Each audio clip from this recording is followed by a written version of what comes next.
এক গ্রামে ছোট এক বুড়ি, তার ছিল 3 নাতি। বুড়ির এক অদ্ভুত ক্ষমতা ছিল, তিনি মুখে যা বলতেন বাস্তবেও তাই হতো।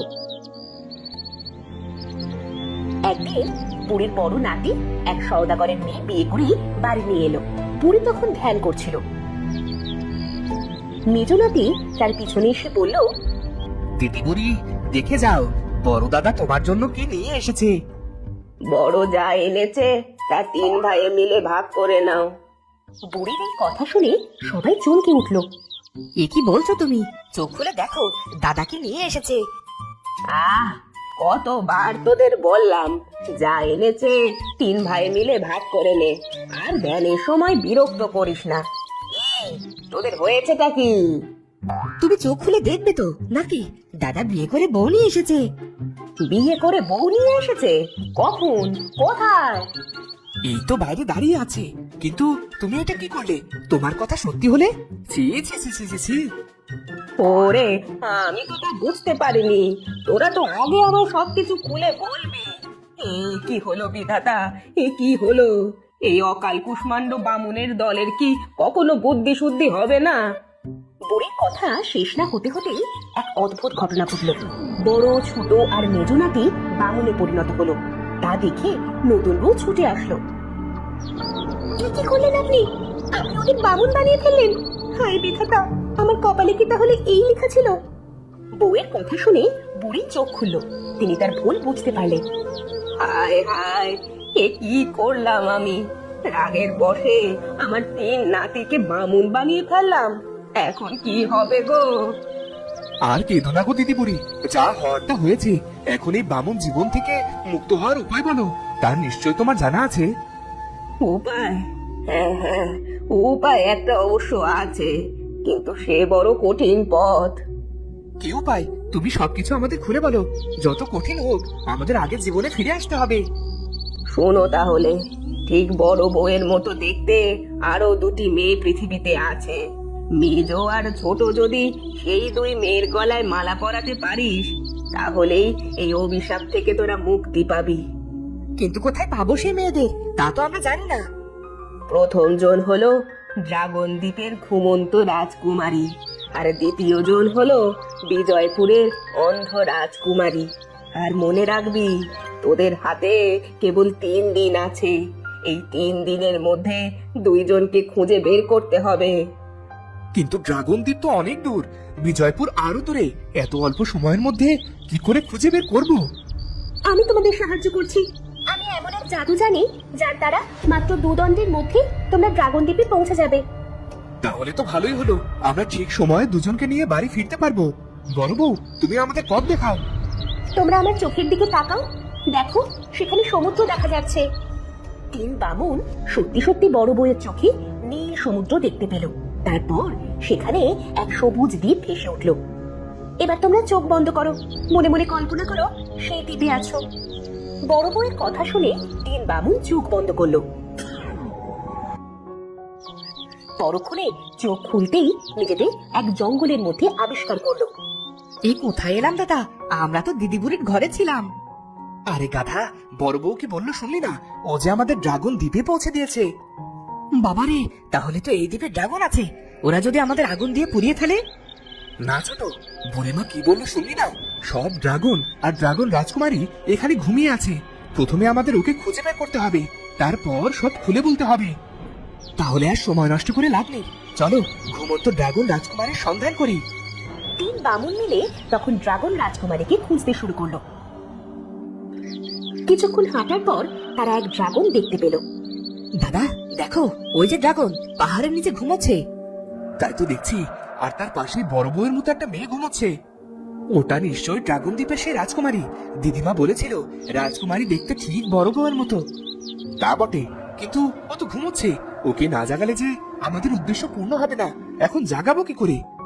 ছোট বামুন তখন ঘুমন্ত ড্রাগন রাজকুমারীর হাতে একটা বই দেখতে পেল। ওর হাতে একটা বই দেখা যাচ্ছে। আমার মন বলছে ওকে জাগ্রত করার কোনো উপায় নিশ্চিত ওই বইয়ে লেখা আছে। ঠিক বলেছিস, চল ওর হাতের বইটি পড়ে দেখি কি লেখা আছে। বড় বামুন তখন সেই বইটি নিয়ে পাঠ করতে শুরু করলো, কিন্তু কিছুতেই কিছু হলো না। না রে, এই বইয়ে তো কাজ হচ্ছে না। এর ঘুম বোধহয় মন্ত্র পরে ভাঙানো যাবে। কিন্তু এছাড়া যে অন্য কোনো উপায়ও দেখতে পাচ্ছি না। আমি নিশ্চিত এই বই পড়েই রাজকুমারের ঘুম ভাঙবে। মেজো দাদা, তুমি একবার বইটি পাঠ করো তো। আমি পাঠ করব? যেখানে দাদাই কিছু করতে পারলো না সে জায়গায় আমি কি করব বল? মেজো, তুই একবার বইটা নিয়েই দেখ না, যদি তোর আহ্বানে ও জেগে ওঠে। বড় বামুনের কথা শুনে মেজো সেই বইটা নিয়ে পাঠ করতে শুরু করলো। সাথে সাথে ড্রাগন রাজকুমারীর ঘুম ভেঙে গেল। এই তো রাজকুমারের ঘুম ভেঙেছে। তুমি পেরেছো দাদা, তুমি ওর ঘুম ভাঙাতে পেরেছো। সে কি, তোমরা এখানে? তোমরা কারা? এই দিকে কেন এসেছো? আমরা অভিশপ্ত 3 বামুন আমাদের সাপ মোচনের জন্য তোমার কাছে এসেছি। আমার কাছে এসেছো অভিশাপ থেকে মুক্ত করার জন্য? কিন্তু তার আগে বলো, আমায় ঘুম পাড়িয়েছিল কে? আমরা তো কি করে বলবো, আমরাই এসে তোমায় ঘুম থেকে তুললাম। আমার সব মনে পড়ছে। বিজয়নগরের রাজা তার মেয়ের চোখ ভালো করার জন্য আমার নীলকান্তমণি চুরি করেন। আমাকে ঘুম পাড়িয়ে রেখেছিল তিনি। আমি ওকে আজ শেষ করে ফেলবো। ড্রাগন রাজকুমারীর সাথে লড়াই করতে আসার মজা এবার টের পাবে। তা না হয় করবে, কিন্তু আমরা যে প্রয়োজনে তোমায় ঘুম থেকে তুললাম সেটা করে দাও। তোমাদের জন্য কি করতে পারি বলো? আমাদের মেজো বামুনকে তোমায় বিয়ে করতে হবে। সে তোমার গলায় মালা পরালে আমরাও সুস্থ হতে পারবো। বিয়ে? ড্রাগন রাজকুমারী করবে বিয়ে? তাও এক বামুন মানুষকে? তোমাদের কি বুদ্ধি লোপ পেয়েছে? তুমি আমাদের কথা বুঝতে পারছো না? আমরা সত্যিকারের বামুন নই, দিদিপুরের অভিশাপে আমরা বামুন হয়েছি। ছোট বামুন তখন ড্রাগন রাজকুমারীকে সব কথা খুলে বলল। সব শুনে তিনি রাজি হলেন। বেশ, তাহলে আমি মেজ বামুনকে বিয়ে করব, কিন্তু তার জন্য আমায় তোমাদের একটা সাহায্য করতে হবে।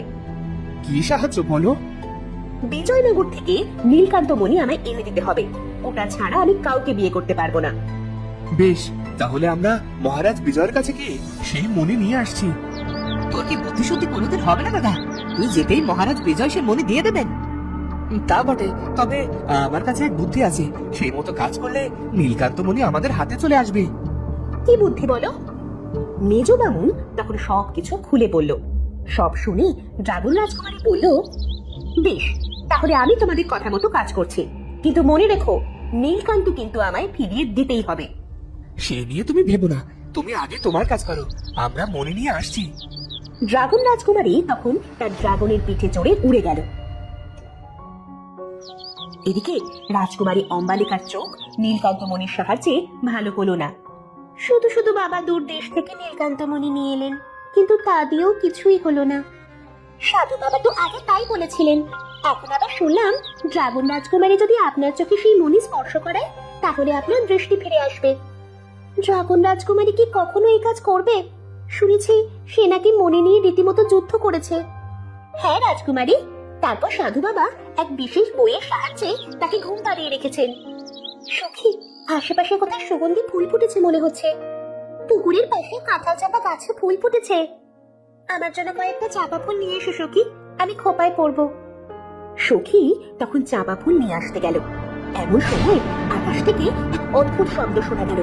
ড্রাগনের চিৎকার ও ডানা ঝাপটানিতে চারপাশ ভরে গেল। এ কি হচ্ছে সখী? চারপাশে এত পাখির ডানা ঝাপটানোর শব্দ শোনা যাচ্ছে কেন? আমিও তো কিছুই বুঝতে পারছি না। মনে হয় কোনো বড় পাখি এদিকেই আসছে। চলো প্রাসাদে ফিরে যাওয়া যাক।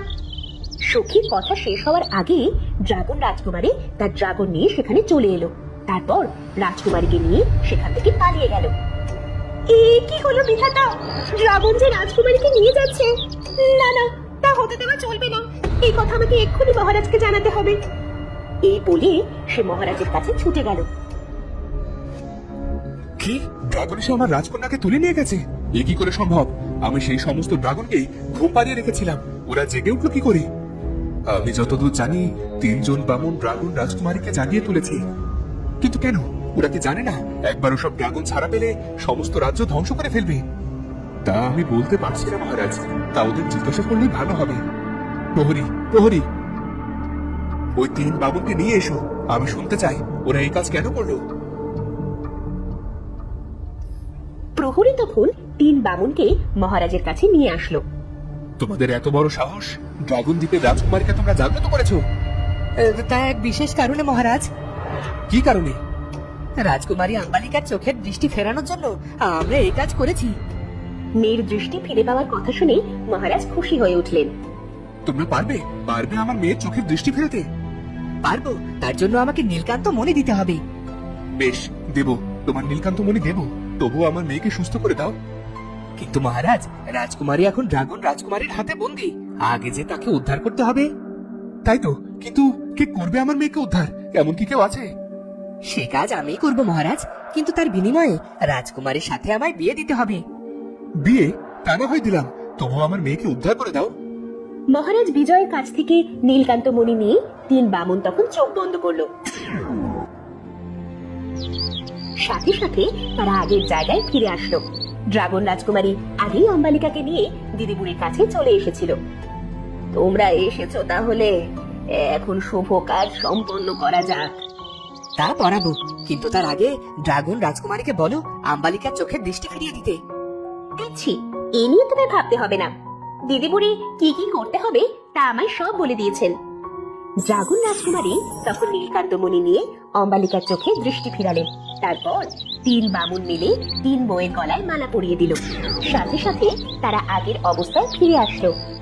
তো বন্ধুরা, ভিডিওটি কেমন লাগলো? যদি ভালো লাগে চ্যানেলটি সাবস্ক্রাইব করে বেল আইকনটি বাজিয়ে দিও। দেখা হচ্ছে পরের ভিডিওতে। ধন্যবাদ।